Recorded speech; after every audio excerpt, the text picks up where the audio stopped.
Welcome to another episode of Scepter Publishers podcast. Today we have a special episode with author Kevin Wells, who wrote our newest title, Coached by the Curé. Welcome, Kevin.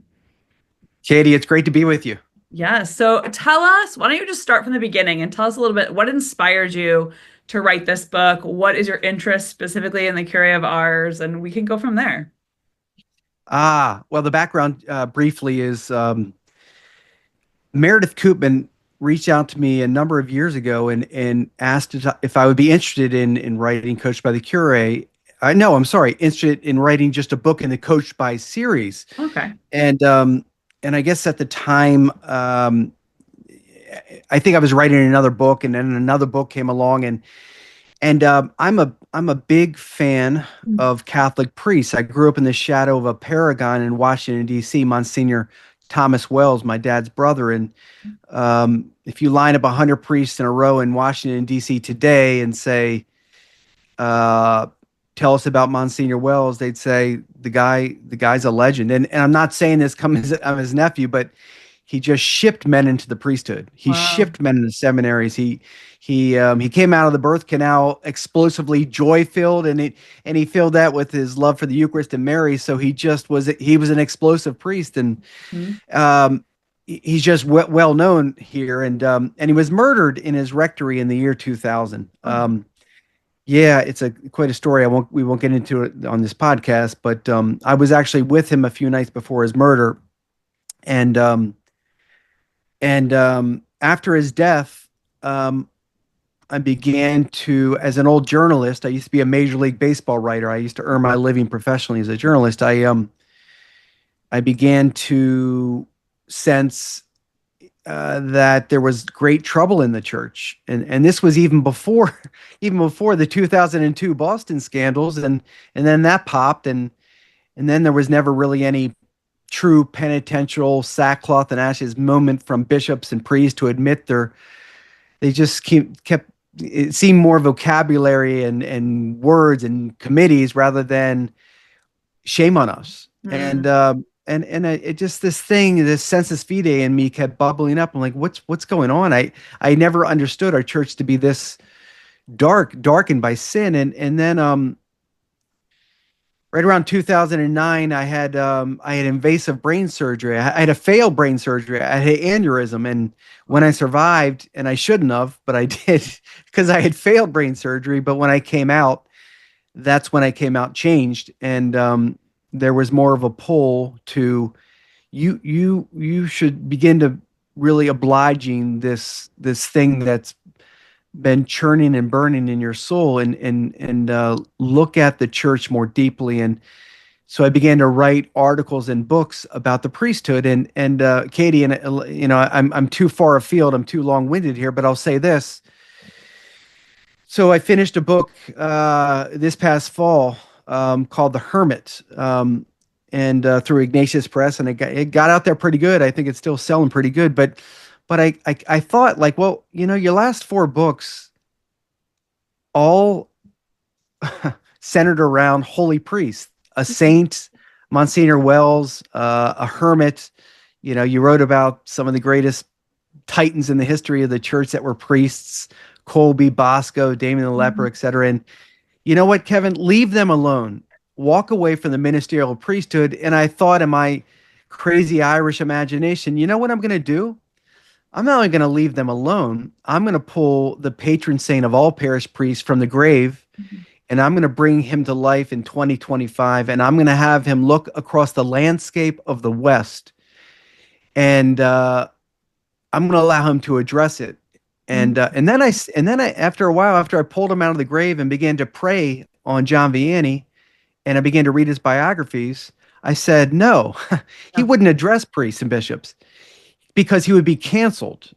Uh, He would be canceled within a year or so of his priesthood in 2025 because he would be preaching against moral laws. He'd be preaching against mortal sin. The complementarity of the sexes, marriage, contraception. So he'd be seen as a madman. And so I said, you know what he's going to do? He's going to leave them behind, bishops, clergy, the ministerial priesthood, and he's going to do something, in my estimation, far, far, far more important.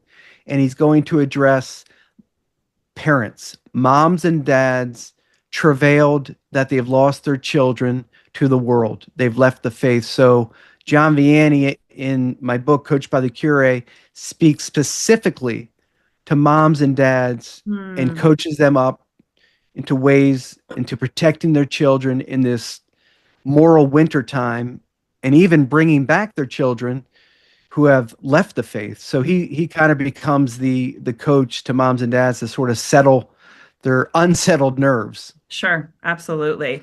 And I think it's beautiful because I think a lot of parents do feel this, right? You talk to, people who are in their 40s and 50s and 60s, and some of their children have left or they're no longer practicing, or, I know my grandma's 95 and she despairs over the grandkids that are no longer practicing or married outside of the church. So in your research and in writing this, how did you find that the Curé of Ars was a really good person to go to for parents? Because he's not normally seen as that, right? Like the parish priest goes to him, those with, religious vocations. But how did you see that he would really help the parents today?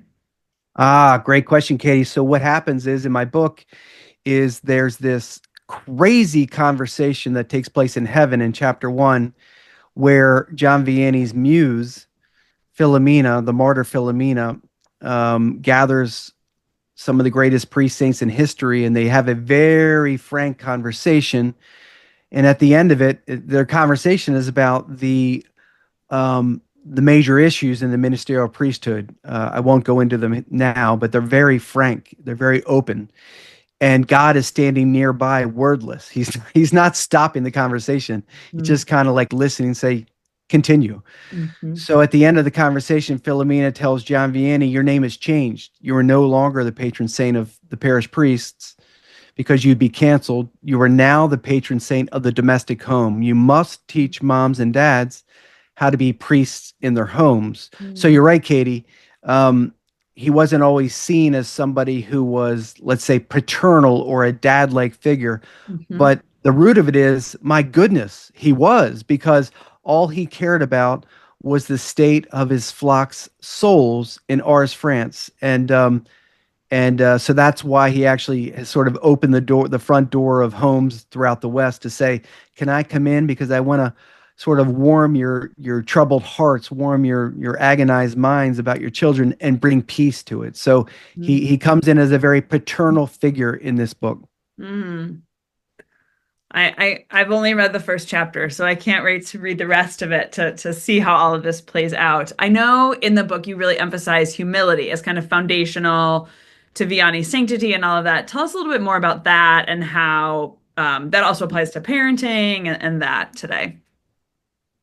Yeah, I mean, we know, well, humility. I think Aquinas called humility the queen of all virtues, and I who's going to agree, who's going to disagree with Aquinas? True. But he was on it because without humility, everything just breaks apart and falls to the floor. Because if you're not going to put yourself last, then you're always going to sort of infect, maybe in small measures, how you treat others throughout the day, because you're always sort of looking at yourself a little bit.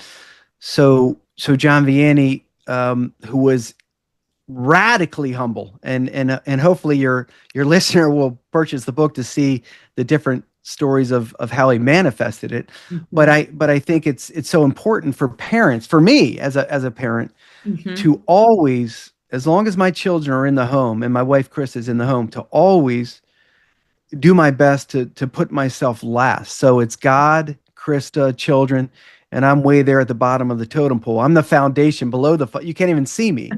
Yeah. So that's hopefully what that's where John Vianney actually starts the book. Like, I couldn't have done any of this in ours. And by the way, very quick, Katie, for your listener, ours was spiritually dead. So Mm. John Vianney was sent to a town that was spiritually gone, and within 15, 20 years, he had turned it all back to a town of willing saints. So, and I Hmm. think he led the way through his humility. Hmm.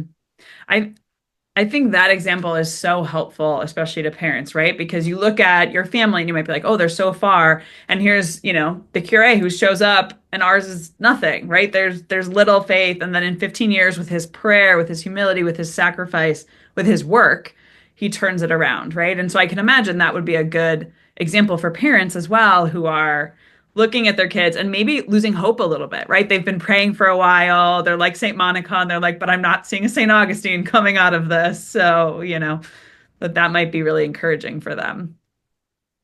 Yeah, it's you're right. You brought something up there I'm glad you did. There's not a whole lot of so Monica begs and pleads for 20, 30 years Mhm. for a St. Ambrose, and there was plenty of them floating around, but there's not as many anymore. Matter of fact, there's very few. I'll be bold enough to say, um, because the youth culture, whether you're in college, post college, or young adults, there's less and less Catholics really taking their faith seriously. Obviously, there's many out there, but so yeah, I think moms and dads knowing this with their children still in the home, they have to say to themselves, you know what I need to do right now because I'm not quite sure. I see my son or daughter sort of being pulled into the world, sucked into the sense phenomena of whatever Instagram, Taylor Swift, just silliness, fashion,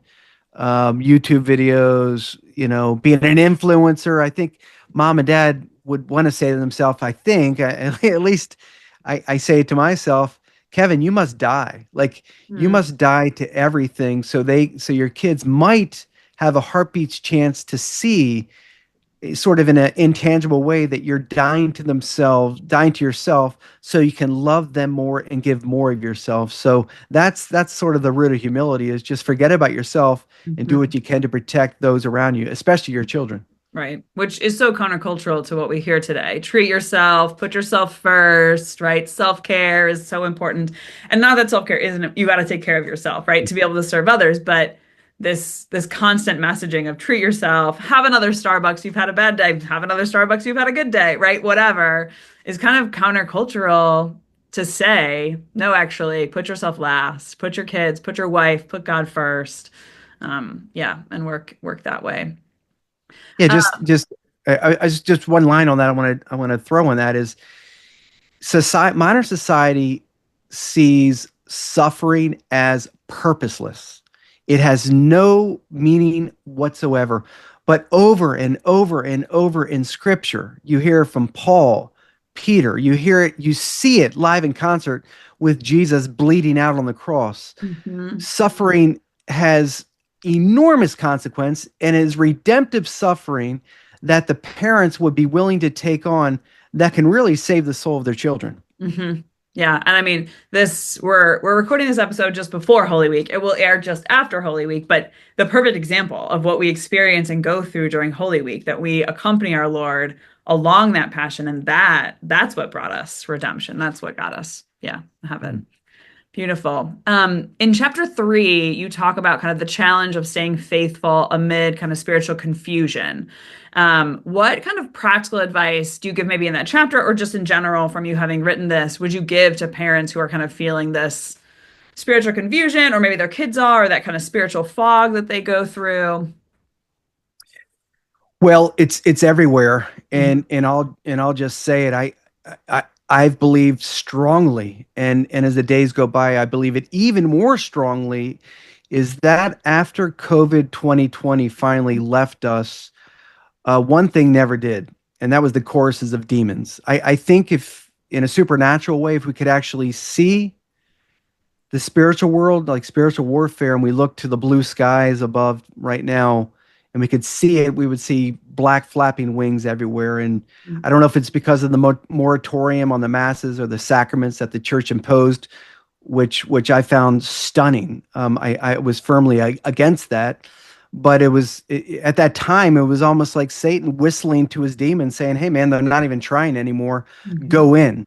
Well, I don't think I think that these demons are anchored above the world now, and they're pressing in deeper. Mm. So this fog, this poison is everywhere now. I really believe that. I mean, I don't know because I can't see, but I tell you what, do I hear stories from friends, family, coworkers about revolting things, gruesome things that have happened to their families themselves, just this nightmare of pain they're in. So what I would to answer your question, Katie, what I would propose for maybe your listeners that are kind of trapped in this fog is number one, open up the best you can communication more deeply with your spouse Mm-hmm.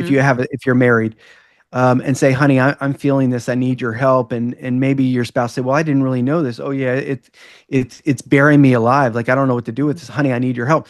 And at the same time, of course, you're intensifying this friendship with God, and you're praying more. I don't care if you like, there's no excuses in my opinion. Like, you can make a million excuses and they're justified, like, oh, I'm too busy to pray more, or my kids, I got 6 kids, or whatever.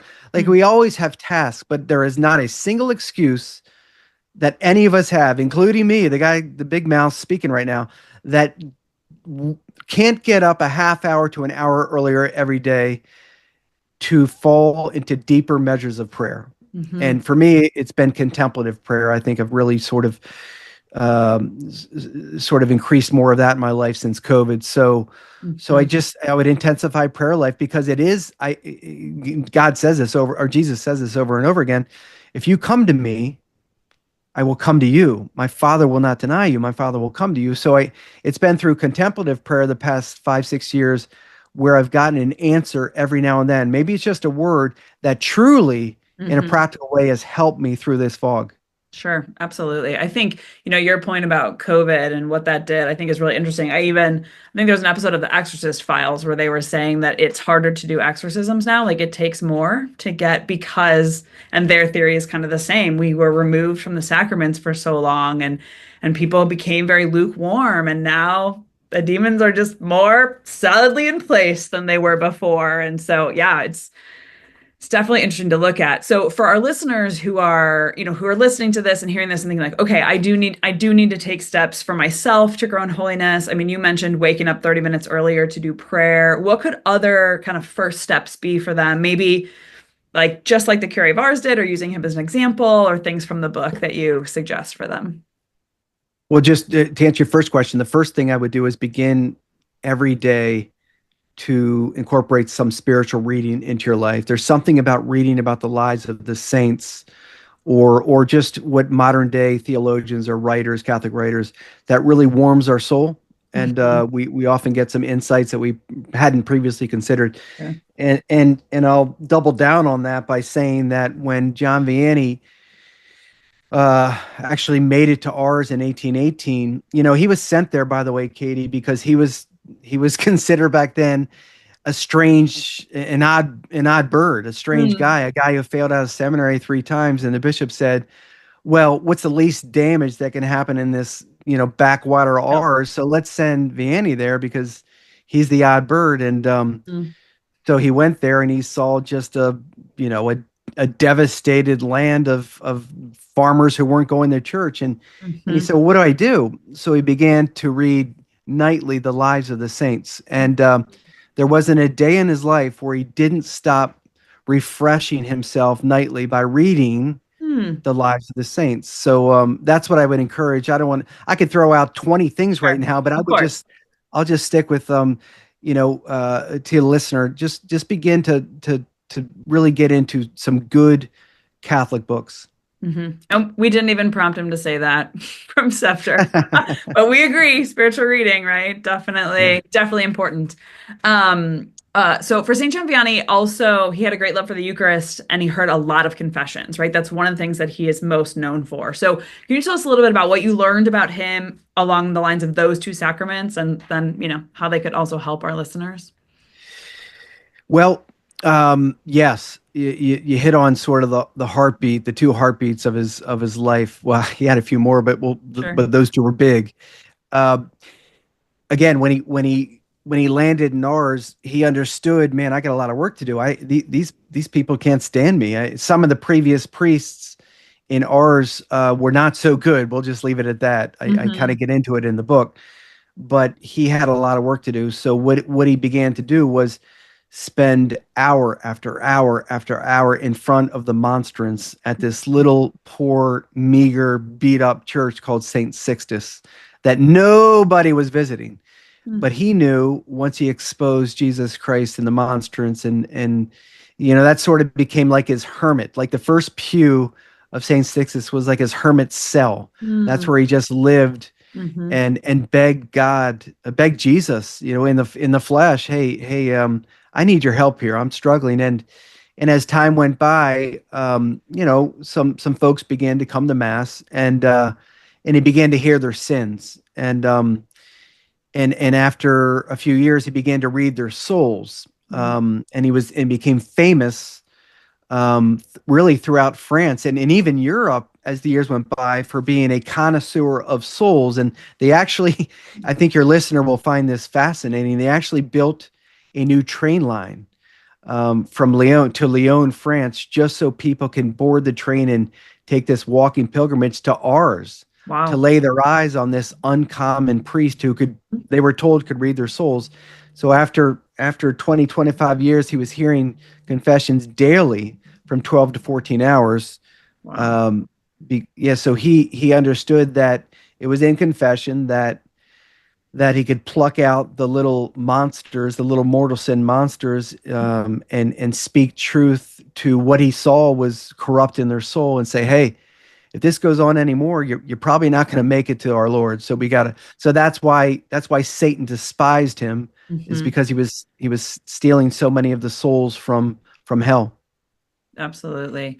Um, I'm wondering, as you were writing this, were there any stories that kind of stood out to you that you can share with us? Don't give away anything big from the book, but was there anything that you were like, oh, I didn't know this about him, or it was kind of a new insight for you?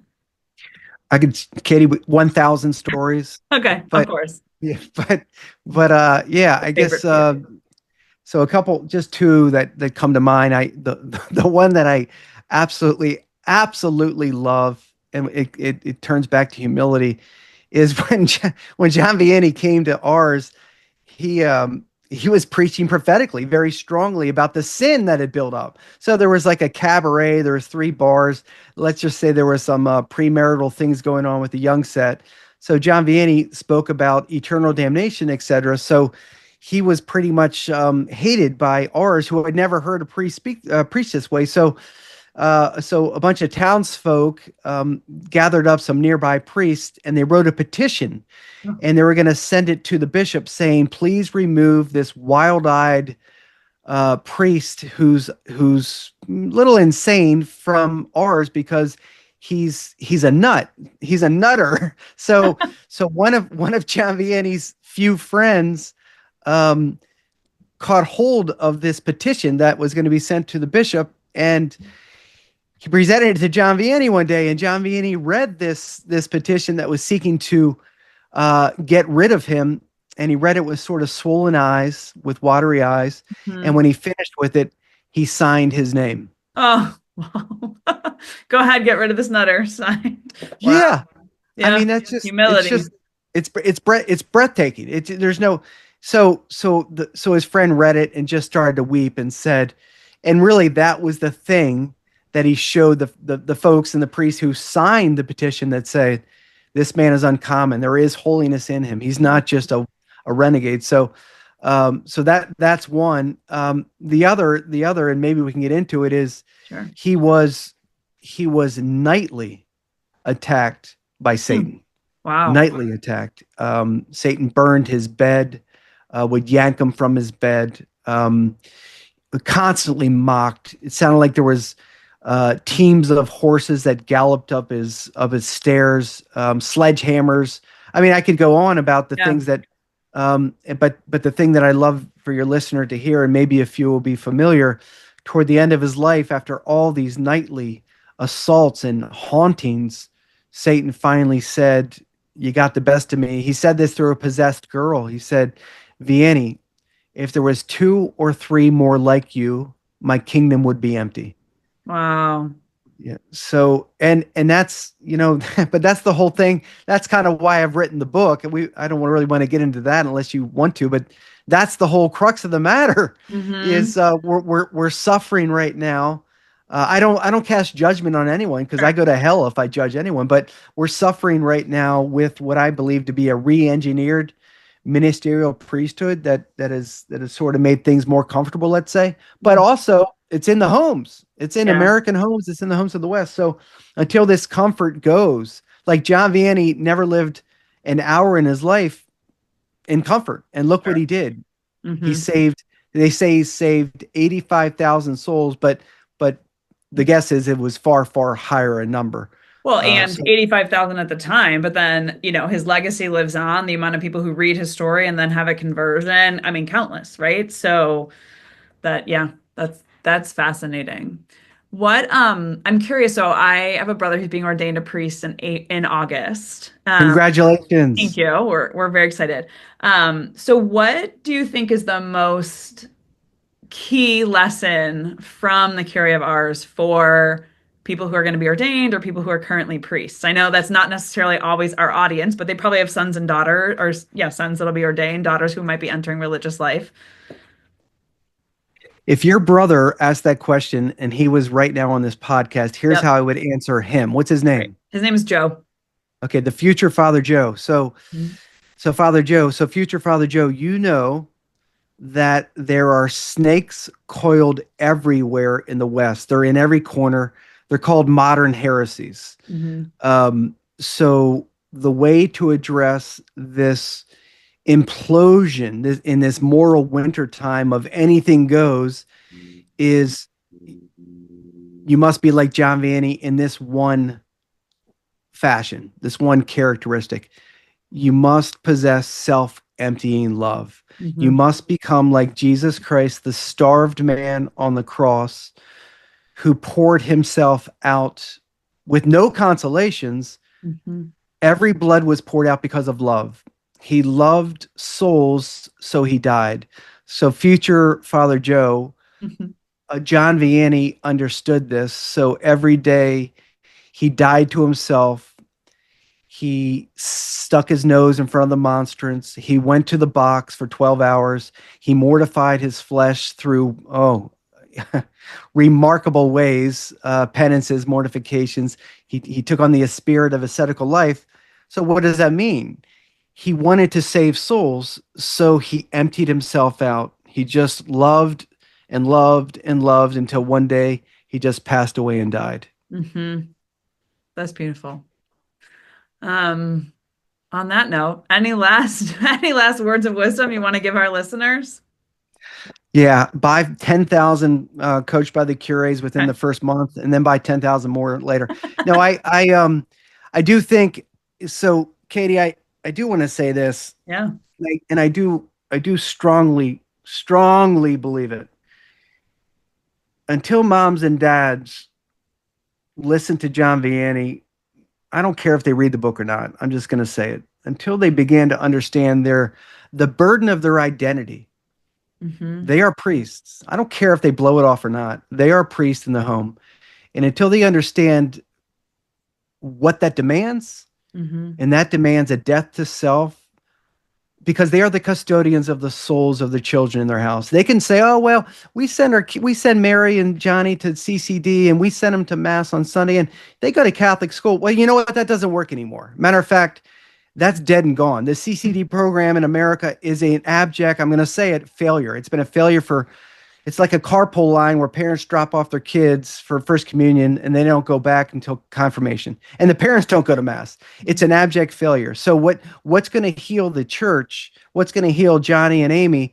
It's moms and dads who learn the faith, who spruce up on the catechism, who read scripture with their kids at night, who maybe lead a nightly rosary, or maybe even take their kids to a holy hour, a holy half hour once a week. Until moms and dads understand it doesn't work with Father Flanagan anymore. It Hmm. doesn't work. Yeah. No, what works is you. It works you two, me, and I speak to myself where I need to grab my children and say, "Hey man, I got you. You're leaving. You're leaving when you're 18, 19, going to college. You can do what you want. But hopefully I planted a seed or two along the way, so you're going to stick close to God until your death. But the way I see it, and I'll shut it down here, Katie. The way I see it in a way, and maybe your listener can say, "What a crazy guy Wells is. He sounds like Vianney." Love it. Is if my kid goes to hell, you know what? I'm probably going to hell too. Mm.